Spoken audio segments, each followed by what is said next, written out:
আসসালামু আলাইকুম গাইস, আপনারা সবাই কেমন আছেন? আমরাও ভালো আছি। এই যে আজকে আপনাদেরকে একটা ভিডিও দেখাবো। এটা হচ্ছে আমাদের ঘরে পালন করা বেলজিয়াম হাঁসের ভিডিও। কোটা হতে রান্না করা পর্যন্ত আপনাদেরকে দেখাবো। এই যে আব্বু আম্মু জবে করে নিচ্ছিল, আমরা আবার মেপে নিয়েছিলাম যে কতটুকু হয়েছে আমাদের হাঁসটা। এই যে আম্মু ভালো করে পরিষ্কার করে নিচ্ছে। আপনারা সবাই জানেন হাঁস পরিষ্কার করতে অনেক সময় লাগে। এই যে খুব সুন্দর করে আম্মু পরিষ্কার করে নিয়েছে। এখন আম্মু কাটবে হাঁসটা। হাঁসটা অনেক শক্তই ছিল মোটামুটি। এই হাঁসের অনেক মাংস হয়, আমরা আগেও একটা খেয়েছিলাম, অনেক মজা।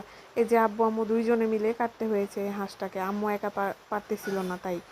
এই যে দেখেন হাঁসটার কলিজাটাও অনেক বড় ছিল। আসলে হাঁসের কলিজা সাধারণত বড়ই থাকে, কিন্তু বেলজিয়াম হাঁসের কলিজাটা বেশি বড়। এটার বয়স মাত্র 2 মাস হয়েছে। এই যে আম্মু মাংসগুলো কেটে নিচ্ছিল। দেখেন গাইস, মাংসগুলো পুরোই গরুর মাংসের মতোই লাগতেছে। এক বল মাংস হয়েছে আমাদের এই হাঁসটাতে। এখন আম্মু ভালো করে ধুয়ে নিচ্ছে হাঁসের মাংসটা।